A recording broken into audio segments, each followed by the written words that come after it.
prazer em tê-los aqui de novo, estar junto com vocês.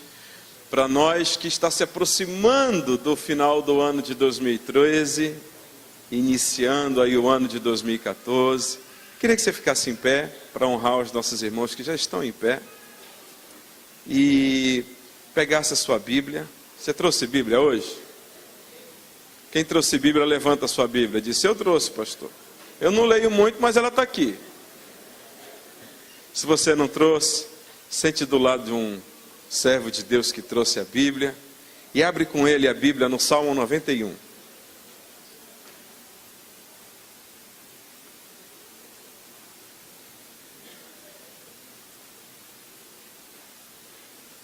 Quantos aqui estavam no aniversário da igreja durante esses dias? Faça assim um sinalzinho com a mão. Olha só, que bom. Quantos aqui estavam ontem no sítio da igreja, na festa de aniversário? Que coisa gostosa aquilo lá ontem, hein? Graças a Deus. Você já achou o Salmo 91? Amém. Vamos ler o Salmo 91? Olha só o que diz aí. Ele é um salmo, eu acho que é um dos salmos mais conhecidos, se não o mais conhecido de toda a Bíblia. É aquele em que muitas casas e carros, inclusive, se você for a Bíbliazinha que está lá, ele está aberto lá, né? Está dentro da casa aberto para espantar mal olhado, não sei, mas está lá aberto. E diz aí: aquele que habita no esconderijo do Altíssimo, à sombra do Onipotente descansará. Direi do Senhor: Ele é o meu Deus, o meu refúgio, a minha fortaleza, e nele confiarei. Porque ele te livrará do laço do passarinheiro e da peste perniciosa. Ele te cobrirá com as suas penas, e debaixo das suas asas estarás seguro. A sua verdade é escudo e broquel. Não temerás espanto noturno, nem seta que voe de dia. No versículo 6 diz: nem peste que ande na escuridão, nem mortandade que assole ao meio-dia. 1000 cairão ao teu lado e 10.000 à tua direita, mas tu não serás atingido. Somente os teus olhos olharás, somente com os teus olhos olharás, e verás a recompensa dos ímpios. Porque tu, ó Senhor, és o meu refúgio, o Altíssimo é a tua habitação. Nenhum mal te sucederá, nem praga alguma chegará à tua tenda. E no verso 11 declara: porque os seus anjos dará ordem a teu respeito, para te guardarem em todos os teus caminhos. Eles te sustentarão nas suas mãos, para que não tropeces com o teu pé em pedra. Pisarás o leão e o áspide, calcarás aos pés o filho do leão e a serpente, pois que tão encarecidamente me amou, assim declara o Senhor. Também eu o livrarei, pô-lo-ei num alto retiro, porque conheceu o meu nome. Ele me invocará e eu lhe responderei. Estarei com ele na angústia, livrá-lo-ei e o glorificarei. Dar-lhe-ei abundância de dias e lhe mostrarei a minha salvação. Que coisa gostosa! Eita promessa abençoada que tem aqui. Não coloca a mão na tua Bíblia, mas coloca a mão no teu coração. E fala com o papai do céu nessa hora e diz: papai, nesse salmo tem tantas promessas. Tantas promessas de livramento, de proteção, de refúgio. Senhor, e eu quero aprender nesta manhã, ou melhor, eu quero aprender nesta noite a como tomar posse de todas elas. E a como me esconder debaixo das tuas asas, a ponto, Senhor, que ainda que venham as aflições, o Senhor me guarde, me livre de todas elas. Pois esse é o desejo do teu coração para aqueles que te amam. Papai do céu, ensina-nos a mergulhar sobre esta palavra, e que o teu Espírito transforme todas as letras deste capítulo em rema para a nossa vida, neste ano que se conclui e nos próximos anos que virão até a tua vinda. É a nossa oração no nome de Jesus. Amém e amém. Graças a Deus. Você pode sentar. Queridos, esse salmo ele é tão lindo, ele é tão rico. E para quem tem acompanhado as nossas ministrações ao longo deste ano de 2013, nós falamos para vocês muito sobre oração, sobre a presença do Senhor, sobre como orar. E eu quero aproveitar essa oportunidade, já que é a última ministração nossa à igreja nesse ano, em concluir sobre oração num dos capítulos mais importantes que eu considero da Bíblia, desde que ele seja vivido. E ele fala muito sobre oração. E como tem sido uma tônica na minha vida, na minha casa, no meu lar, dessa vez eu vou fazer diferente, se você me permitir. Eu não vou ministrar essa palavra sozinho.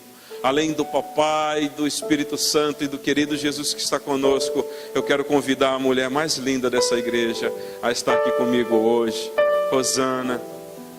Salva de palmas ao Senhor Jesus pela vida dela. Deixa eu pegar o microfone para você. Libera esse microfone. Amém. A gente vai fazer um ping-pong aqui sobre esse salmo. Se você analisar esse salmo, ele traz alguns segredos embutidos nele. Ele fala para a gente de 10 promessas de livramentos, e a gente vai falar rapidamente sobre elas. Mas também fala sobre 6 condicionantes, ou 6 condicionais, para que essas promessas se realizem. E também explica como eu e você podemos colocar essas condicionais em prática e vivê-las no dia a dia, para que as promessas sejam uma realidade na nossa vida. Tá certo? E aí a pastora Rosana vai me ajudar. Olha só, aqui tem algumas promessas. Se você puder manter a sua Bíblia aberta, e a gente vai manter sempre o texto aqui, se você puder nos ajudar, querido, a manter os textos aqui, para que junto a gente consiga identificar essas promessas do Senhor. Vamos lá? Olha só as promessas que o Senhor nos dá aqui. Você pode falar da primeira promessa? Ela vai falar da primeira promessa para vocês. Porque ele te livrará do laço do passarinheiro e da peste perniciosa. Essa primeira promessa, a gente vê Deus aqui dizendo, olha, quando acontecer do laço, você for pego no laço do passarinheiro, eu estarei com você. Eu vou te guardar, eu vou te livrar. Esse laço do passarinheiro, não sei quem já procurou pegar passarinho, é a famosa arapuca. Então, você se coloca uma arapuca, bota um pedacinho, uma migalhazinha de pão, e o passarinho que está acostumado a voar, não é? A cantar e voar livremente, ele vai atrás daquela migalhazinha, daquele pãozinho, atraído por aquilo. E ele entra ali naquela arapuca, naquele laço do passarinheiro, né? E ali ele fica preso. Ele fica ali totalmente preso mesmo, né? Foi pego na arapuca. E nós, quantas vezes nós no nosso dia a dia, Satanás coloca migalhas, coloca sementes pequenininhas, somos atraídos por pequenas migalhas.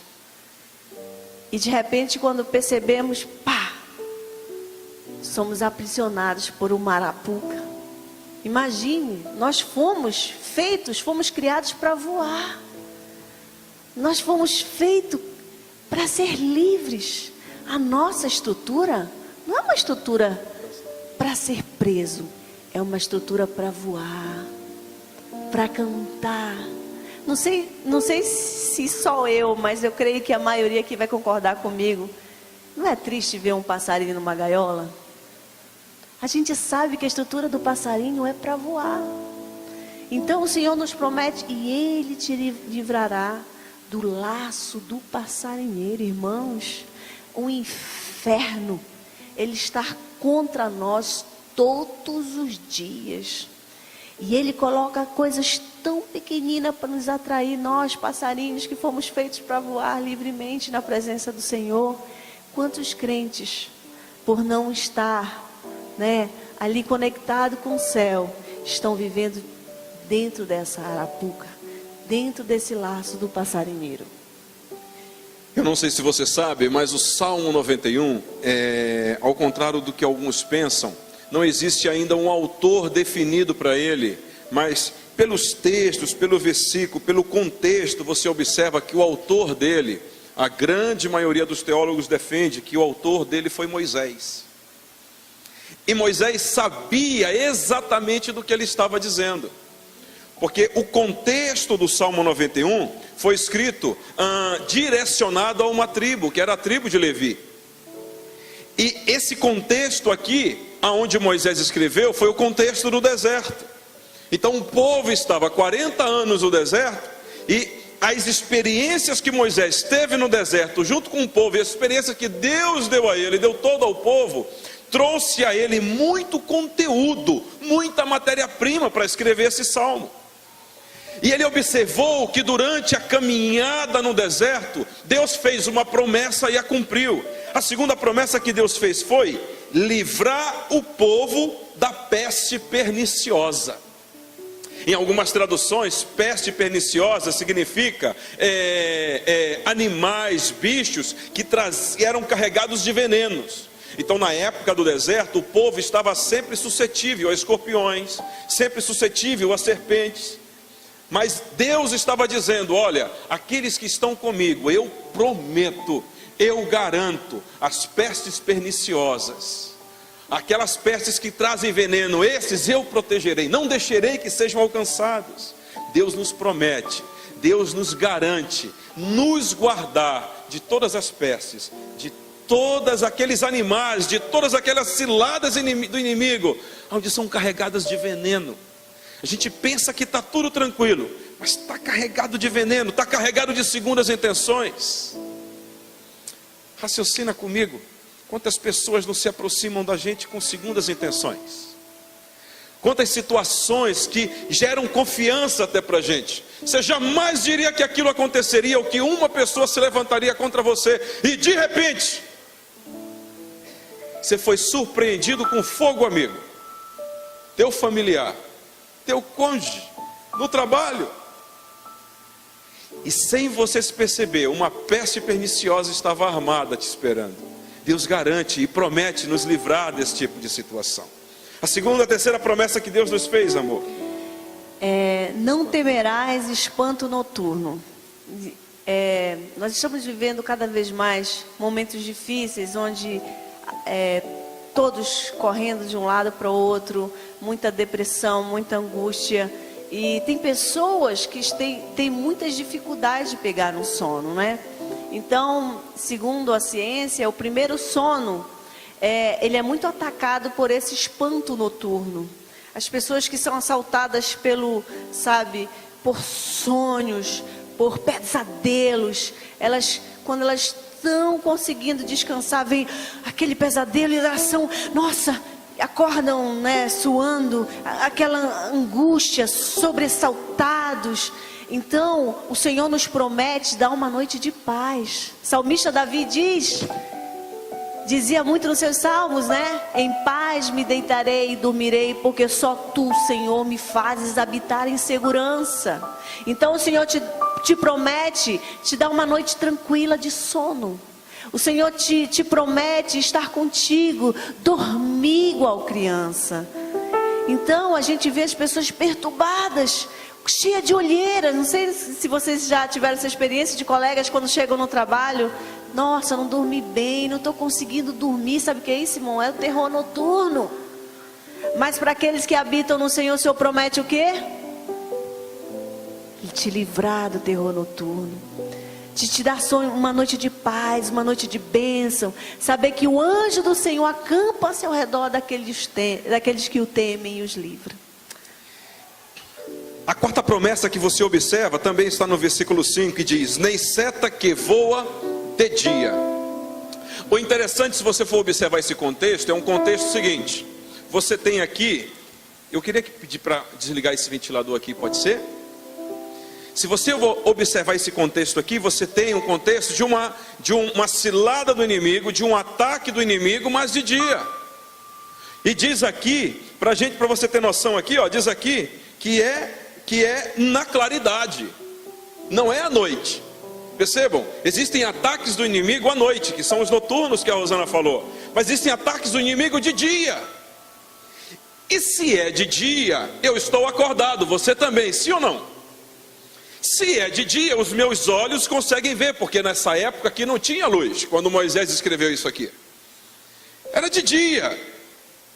Então eles conseguiam observar e atentar para os ataques que vinham de dia. Agora, raciocina comigo.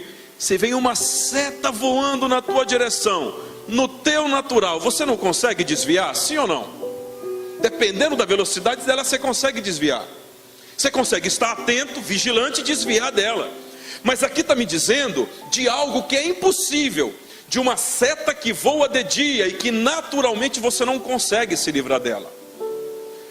Você, por mais que vigilante esteja, por mais atento que esteja, a seta vem na tua direção e você não consegue desviar. É desse tipo de situação aqui que Deus está dizendo. Sabe, queridos, eu observo que muitas vezes, eu não sei se você sabe, mas este capítulo do Salmo 91, ele não foi escrito para quem não é convertido, para quem não serve a Deus, para quem não teme ao Senhor. Pelo contrário, ele foi escrito para o povo de Deus, para aqueles que têm compromisso com o Senhor. Foram para esses que foram escritos. E ele está dizendo aqui, queridos, se você for observar, que nós, os escolhidos do Senhor, estamos suscetíveis a setas que voam de dia. Nós, os escolhidos do Senhor, estamos suscetíveis no nosso dia a dia a sermos confrontados por línguas mortíferas, que vem como uma verdadeira seta na nossa direção, e que a gente não está pronto para receber. E são inúmeras as situações que a gente observa, aonde você acorda de manhã, tão bem, tão feliz, e você sai de casa, um carro te fecha e alguém te xinga. Foi uma seta que voou do dia, você não estava preparado para ela. Você liga a televisão e de repente aparecem cenas lá, onde esse mundo te oferece inúmeras opções. Seta que voa de dia. Papai e mamãe têm uma seta voando de dia, que eu e você não temos noção do que está acontecendo, e que estão acima do nosso controle muitas vezes, e que estão atacando nossos filhos. Antigamente, nossos filhos, procurávamos ter um total controle sobre eles na adolescência, na juventude. Mas hoje inventaram, até que para o bem, uma ferramenta chamada celular. E nessa ferramenta chamada celular, agora nós já temos acesso à internet. E nessa ferramenta que se chama celular e que te dá acesso à internet, agora alguns permitem que você converse com a pessoa, olhando para ela. E tem determinados celulares que agora você não precisa mais nem gastar telefone, porque se a outra pessoa tiver o mesmo celular que você, a mesma linha, a mesma bandeira de celular, você já consegue ver a pessoa de graça.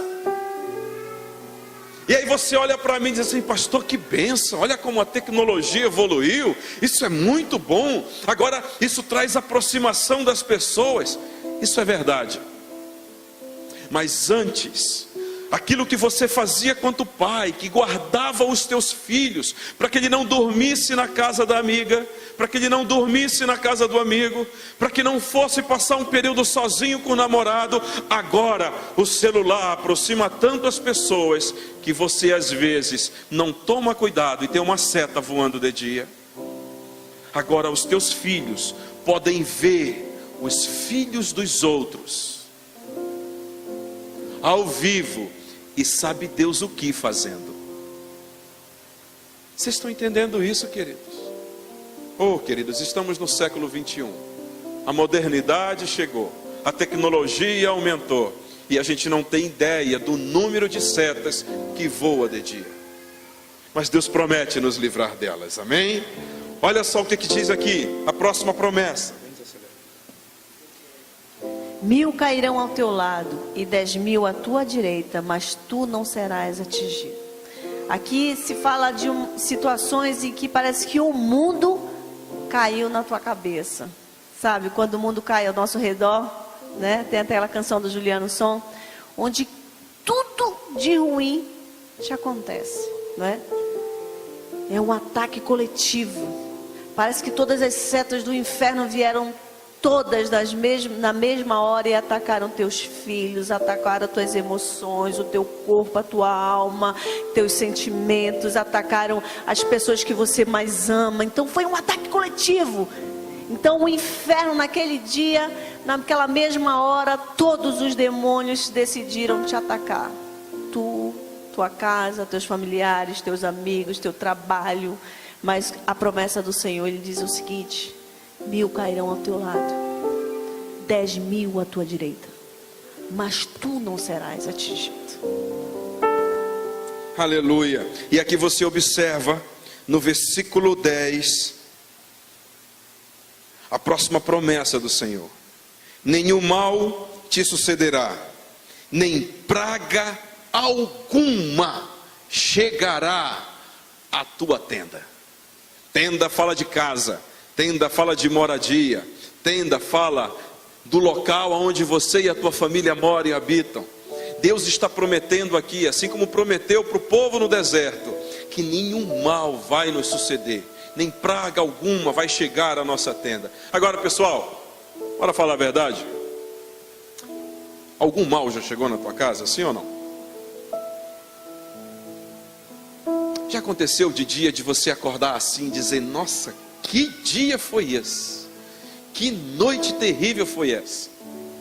Às vezes nós somos confrontados pela enfermidade, somos confrontados por não ter nada em casa, às vezes somos confrontados por termos a praga das drogas batendo na porta da nossa casa, às vezes nós somos confrontados por termos muita coisa ruim tendo dentro do nosso próprio lar, relacionamentos feridos, a praga da língua felina, a praga do sentimento que divide, a praga do desemprego, é ou não é verdade? A praga dos programas que nos distanciam do Senhor. Sabe, queridos, o que eu observo meditando no Salmo, é que se você observar, Deus não garante em nenhum momento que essas pragas não virão. Deus não garante que essas pragas não acontecerão. Deus não garante, Deus não diz que a tentação não virá. Deus não diz que as setas deixarão de voar. Deus não diz que a mortandade deixará de acontecer. Deus não diz que o terror noturno acabará. Você não enxerga isso no Salmo. Ei, tudo isso vai continuar acontecendo. Não sei como foi o teu dia hoje, de repente foi maravilhoso, curtindo aquela chuvinha cair à tarde. Ou então de repente o teu dia foi uma verdadeira tempestade espiritual. Não sei como foi o teu dia hoje. De repente o teu dia foi maravilhoso, e agora quando chegou na hora do louvor, você conseguiu louvar ao Senhor com alegria. Ou de repente o teu dia foi tão massificante, a tua semana foi tão difícil, que quando chegou na hora do louvor, o máximo que você conseguiu foi ficar em pé.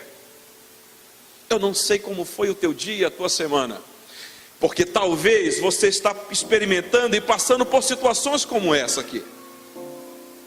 Mas o que eu e você, porque essa palavra é para crente, é para salvo, o que eu e você precisamos ter entendimento dessa palavra é que Deus não vai eliminar o espanto, Deus não vai eliminar a peste, Deus não vai acabar com isso. A Bíblia é clara sobre isso. Ora então, Léo, o que Deus vai fazer, já que eu acabo passando por tudo isso? O que Deus vai fazer, já que eu, quando estou sozinho dentro do meu quarto, em meio a uma solidão, acabo sentindo a depressão? O que Deus vai fazer, porque enquanto eu estou sozinho na minha casa, no meu trabalho, acabo sentindo a pressão por resultado? O que Deus vai fazer? O que Deus vai fazer, porque eu, no meio das minhas lutas, continuo sentindo o problema de saúde que eu tenho, que eu já orei há tantos anos, e essa diabetes continua, que eu já orei e reorei, e já orei de novo, e já jejuei, e essa pressão alta parece que não abaixa. O que eu preciso fazer? Porque parece que esse salmo aqui é realidade para o meu vizinho, mas não acontece comigo. Parece que essa promessa de livramento é para outros. Vide as desgraças pela televisão que a gente observa, vide as situações de trânsito, as situações de assalto, situações de assombro. Queridos, a gente passa por isso todo dia, sim ou não? Deus não garante para mim e para você que essas situações terminem. Ele não garante que essas situações terminarão, mas Ele garante estar conosco no meio delas.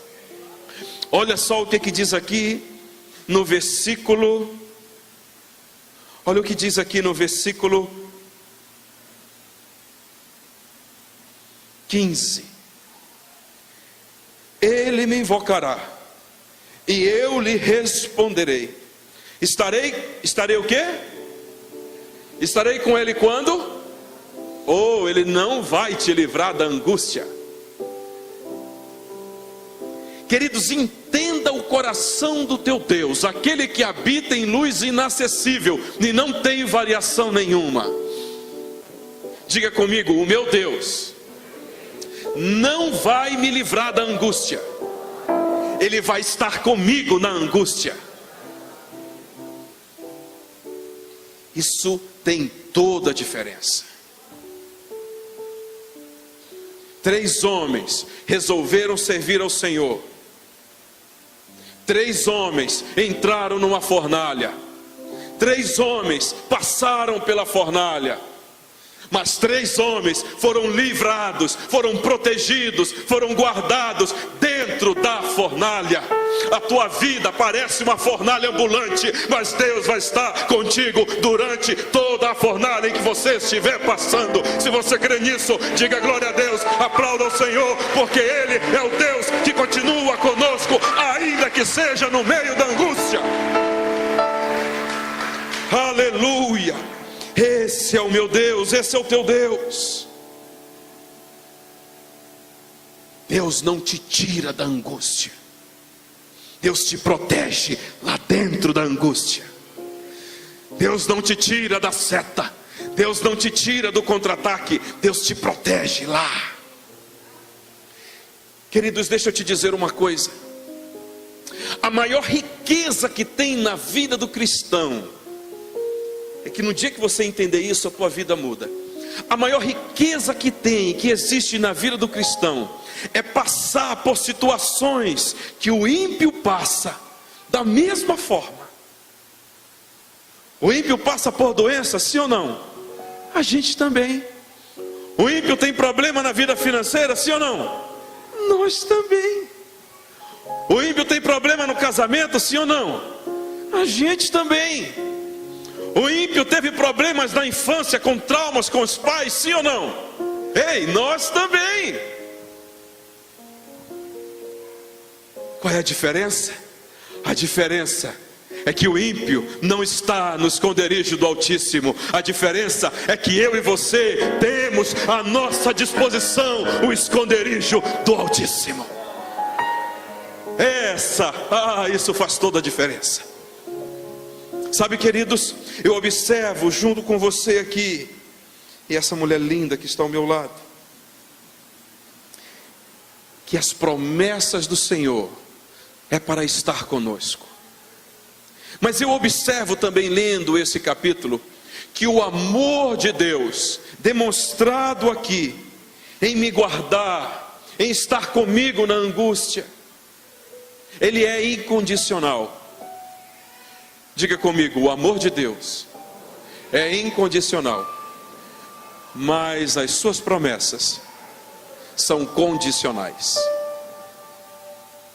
Sabe, queridos, o grande problema nosso, meu e seu, é que a gente gosta de tomar posse das promessas, gosta de estar com o Senhor no momento da luta, no momento do tormento, no momento do maremoto, no momento da tempestade. Todo mundo quer o Senhor dentro do barco.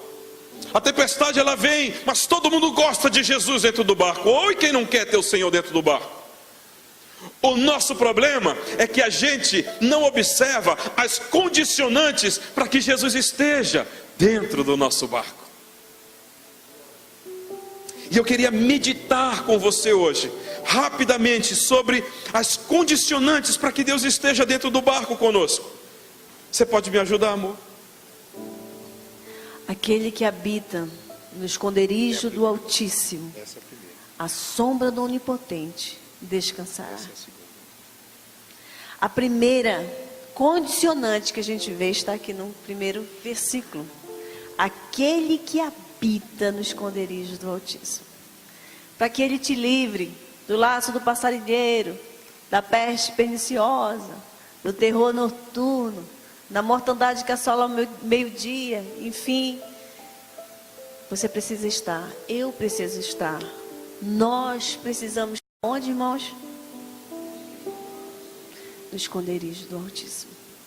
Infelizmente, a maioria dos crentes tem feito do esconderijo, não do Altíssimo, mas esconderijo no Facebook, na internet, né? Do seu namoro, do cônjuge, do trabalho, dos filhos. Sabe, são tantas coisas para nos tirar do esconderijo do Altíssimo, não é? Aí vem todas essas setas, laço do passarinheiro, peste perniciosa, terror noturno. Gente, tantos crentes têm vivido uma vida tão aprisionada por essas setas malignas do inferno. Muitos crentes vivendo uma vida religiosa, porque não faz do esconderijo do Altíssimo a sua habitação. Tantas coisas para concorrer. E aí fica muito chateado com Deus, né? Poxa, porque eu sou crente, eu sou um servo de Deus, e estou aqui nessa Arapuca, no laço do passarinheiro. Está aí o Salmo 91 me promete, mas promete para aquele que habita no esconderijo do Altíssimo. E aonde é, irmãos, o esconderijo do Altíssimo, eu te pergunto? É lugar secreto. Eu gosto muito dessa canção que o Ministério de Louvor cantou. Tranquei, né? A minha porta. Como é que é? Estou no meu jardim. Tranquei a porta. Abri meu coração.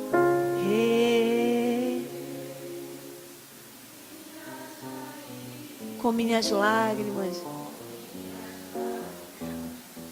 gotas de adoração, não quero que perca o brilho do primeiro amor. É linda essa canção, sabe? É lá que a gente vai, sabe, regar as nossas raízes no Senhor, não perder o brilho da adoração. A gente vê muitos crentes que perderam o brilho, sabe, da salvação, da alegria, do amor de Deus, porque estão setados, estão no laço do passarinheiro, estão totalmente envolvidos com a peste perniciosa, a mortandade que assola o meio-dia, estão totalmente ali desanimados, porque não fazem do Senhor a sua morada.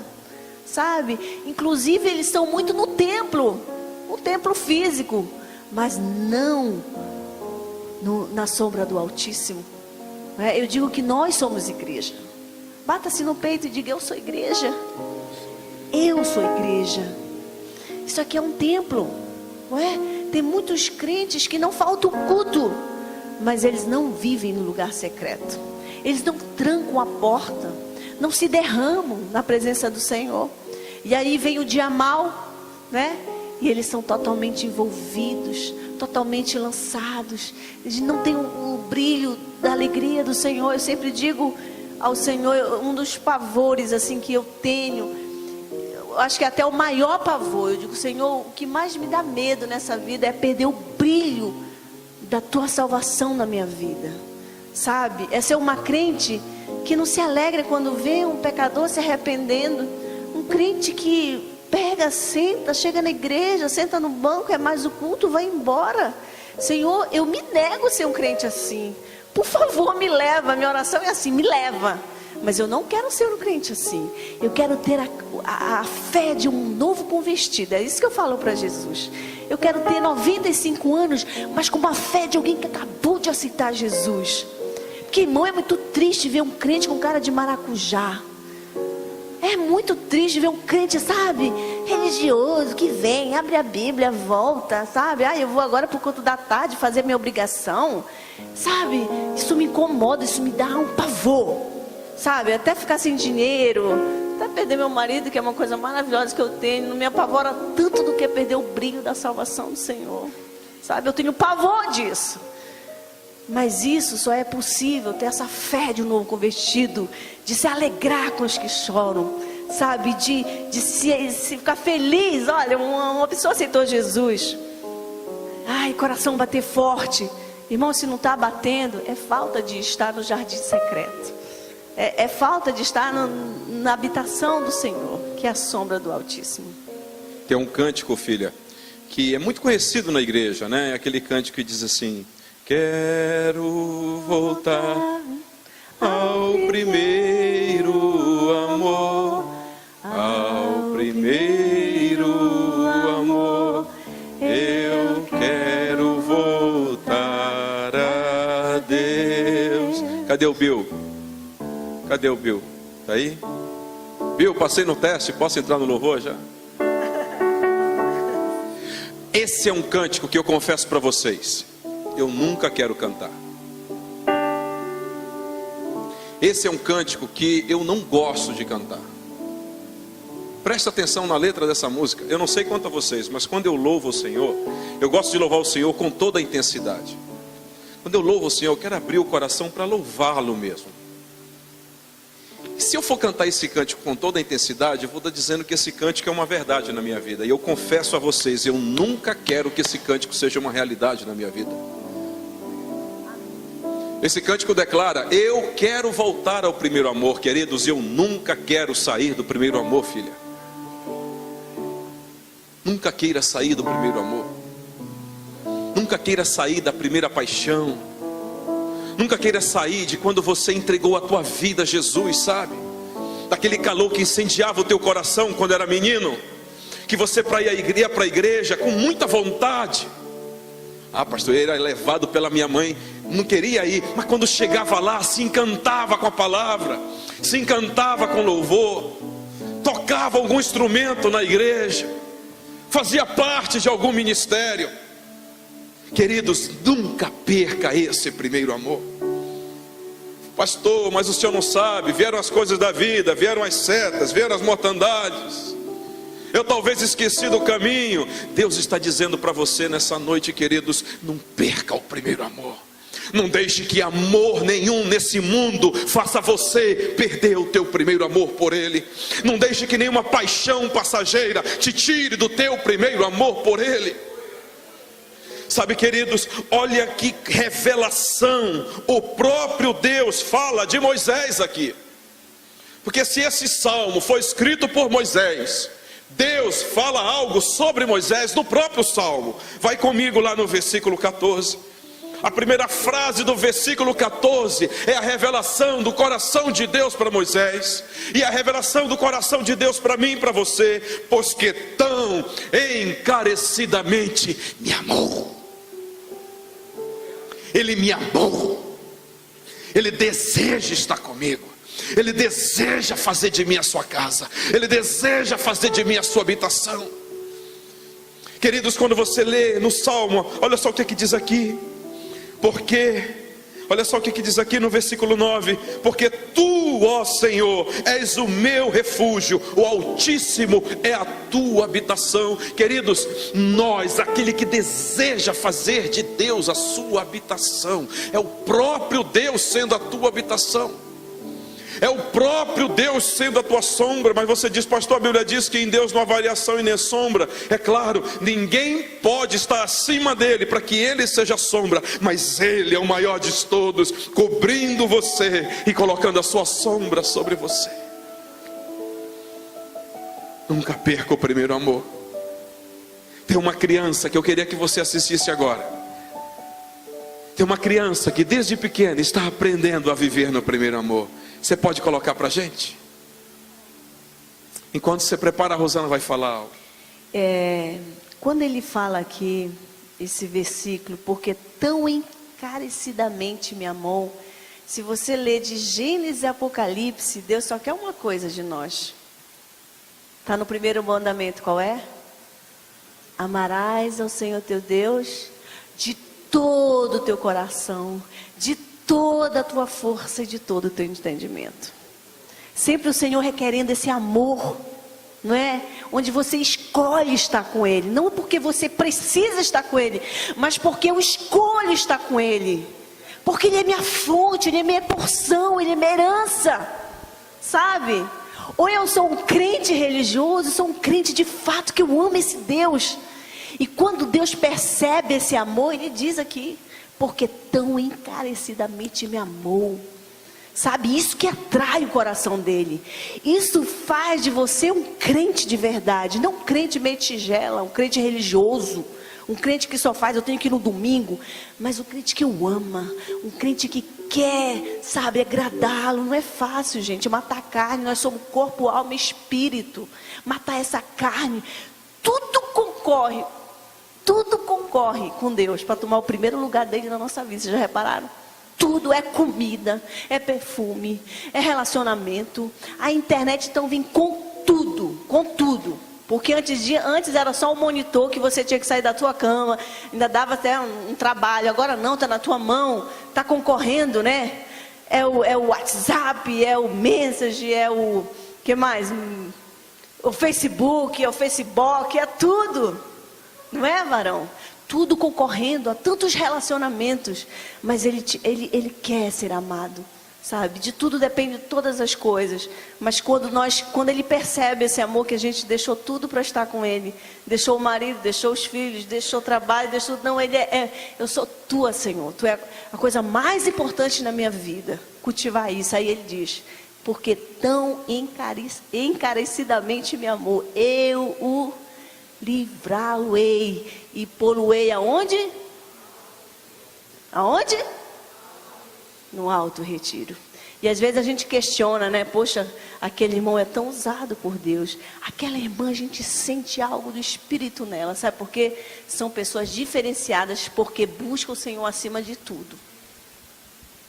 Vamos ver o vídeo? Olha só que coisa interessante.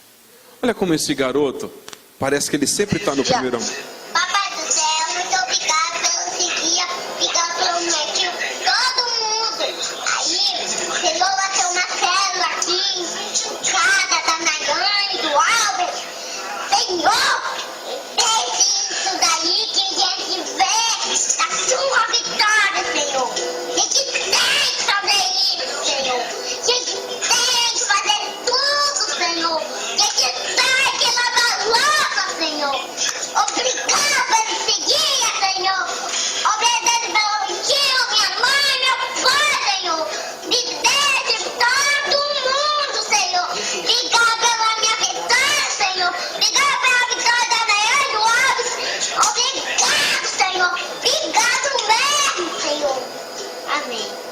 Amém.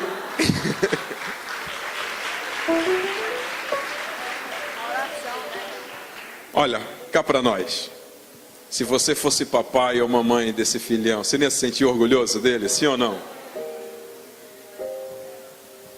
Imagina o coração do papai com você quando você está nesse primeiro amor.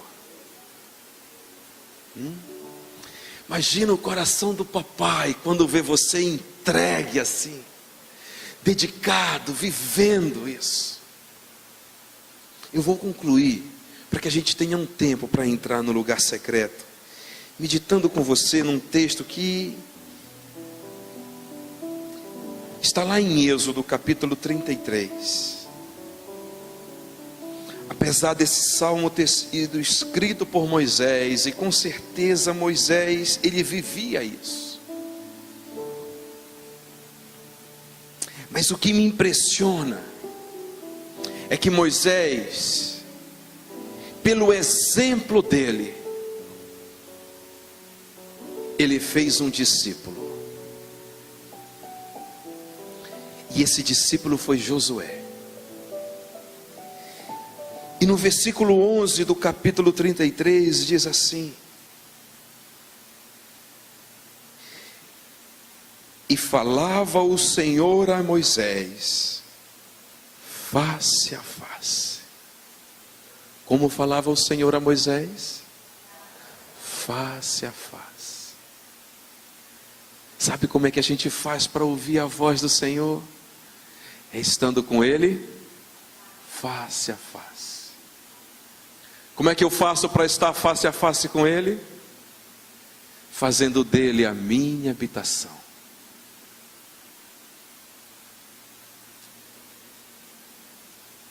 como qualquer fala com o seu amigo. Eu queria que você mergulhasse nessa palavra. Ela própria se revela. Eu não preciso explicar mais aqui.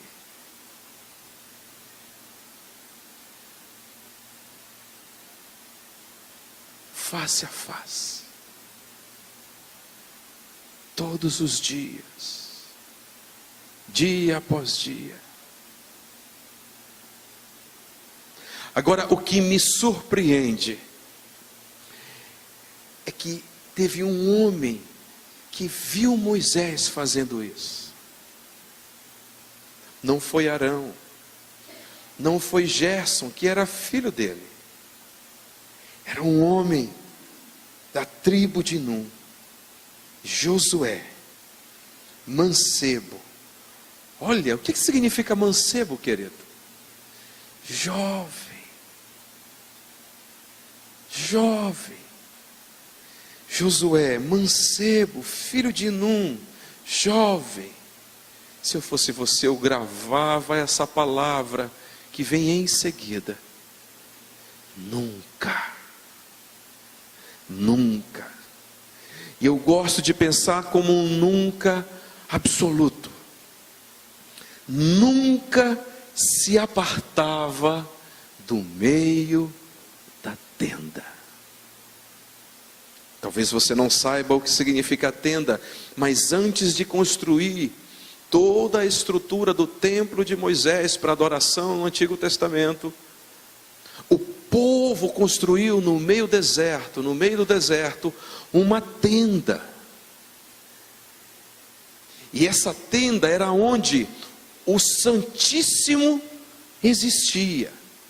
Nessa tenda tinha o átrio, o santo lugar e o santo dos santos. E Deus, quando queria falar com o povo, através de Moisés, a Bíblia diz que uma nuvem descia sobre a tenda. E a Bíblia diz que enquanto a nuvem permanecia sobre a tenda, o povo não podia arredar de lá. Moisés criou um discípulo talvez mais apaixonado por Deus do que ele, a ponto de dizer assim: Josué, filho de Num, mancebo, nunca se apartava do meio da tenda.